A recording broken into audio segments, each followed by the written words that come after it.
S ಈಗಾಗಲೇ ಕಲ್ಲು ತೂರಾಟದ ವಿಚಾರಕ್ಕೆ ಸಂಬಂಧಪಟ್ಟಂತೆ ಡಾಕ್ಟರ್ ಜಿ ಪರಮೇಶ್ವರ್ ಅವರು ಗೃಹ ಸಚಿವರು ಫಸ್ಟ್ ರಿಯಾಕ್ಷನ್ ಅನ್ನ ಕೊಟ್ಟಿದ್ದಾರೆ, ಪೋಸ್ಟ್ ಮಾಡಿದ್ದಾರೆ.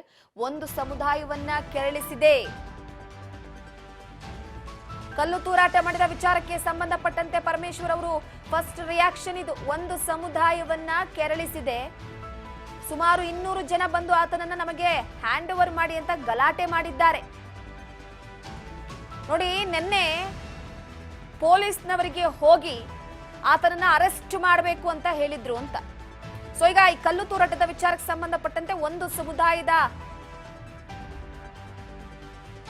ಕೆರಳುವಿಕೆಗೆ ಈ ಒಂದು ಪೋಸ್ಟ್ ಕಾರಣವಾಗಿದೆ. ಸುಮಾರು ಠಾಣೆಯ ಮುಂದೆ ಜಮಾಯಿಸಿದಂತ ಮುಸ್ಲಿಮರಲ್ಲೂ ಕೂಡ ಸಾಕಷ್ಟು ಜನ ಆತನನ್ನ ನಮಗೊಪ್ಪಿಸಿ ಅಂತ ಗಲಾಟೆ ಮಾಡಿದ್ದಾರೆ. ನಮಗೆ ಅವನ್ನ ಹ್ಯಾಂಡ್ ಓವರ್ ಮಾಡಿ ಅಂತ ಪೊಲೀಸರು ಒಪ್ಪಿಲ್ಲ. ಹೀಗಾಗಿ ಪೊಲೀಸ್ ಠಾಣೆಯ ಮೇಲೆ ಕಲ್ಲು ಹೊಡೆದು ಗಲಾಟೆಯನ್ನ ಮಾಡಿದ್ದಾರೆ. ಬಳಿಕ ಟೈರ್ ಗ್ಯಾಸ್ ಮಾಡಿ ಪೊಲೀಸರು ಕಂಟ್ರೋಲ್ಗೆ ತಂದಿದ್ದಾರೆ.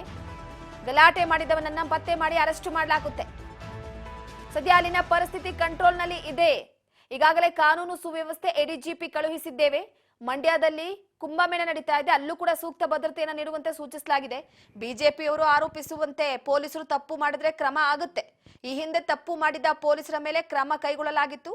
ಅಶೋಕ್ ಹೋಗಿ ನೋಡ್ಕೊಂಡು ಬಂದು ನಮಗೆ ಸಲಹೆ ನೀಡಲಿ ಅಂತ ಈ ಸಂದರ್ಭದಲ್ಲಿ ಹೇಳಿಕೆ ಕೊಟ್ಟಿದ್ದಾರೆ. ಅಲ್ಲಿ ಅವರು ಯಾವುದೋ ಒಂದು ಪೋಸ್ಟ್ ಮಾಡಿದ್ದು ಸೋಷಿಯಲ್ ಮೀಡಿಯಾದಲ್ಲಿ, ಅದು ಸ್ವಲ್ಪ ಅಲ್ಲಿ ಒಂದು ಸಮುದಾಯವನ್ನು ಕೆರಳಿಸಿದೆ. ಅವರೊಂದು 200 ಜನ ಬಂದು ಪೊಲೀಸ್ ಸ್ಟೇಷನಲ್ಲಿ ಗಲಾಟೆ ಮಾಡಿ ನಮಗೆ ಅವನ್ನ ಹ್ಯಾಂಡ್ ಓವರ್ ಮಾಡಿ ನಾವು ಅವನಿಗೆ ಬುದ್ಧಿ ಕಲಿಸ್ತೀವಿ ಹಾಗೆ ಅಂತೆಲ್ಲ ಕೇಳಿದ್ದಾರೆ. ಅವರು ಒಬ್ಲೈಸ್ ಮಾಡಿಲ್ಲ.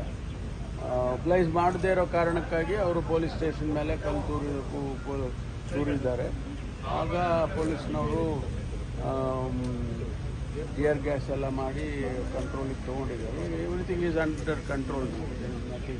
ಅವ್ರನ್ನ ಯಾರು ಕಲ್ಲು ಹೊಡೆದಿದ್ರು ಅವ್ರನ್ನೆಲ್ಲ ಅರೆಸ್ಟ್ ಮಾಡೋದಕ್ಕೆ ಹೇಳಿದ್ರು. ಅವ್ರ ಮೇಲೆ ಕ್ರಮ ತಗೊಳ್ಳಿದ್ದಾರೆ. ಈಗಾಗಲೇ ಅವನು ಪೋಸ್ಟ್ ಮಾಡಿದವನನ್ನು ಅರೆಸ್ಟ್ ಮಾಡಿದ್ದಾರೆ. ಅರೆಸ್ಟ್ ಮಾಡಿ ಅವನ ಮೇಲೆ ಏನು ಕ್ರಮ ತಗೋಬೇಕು.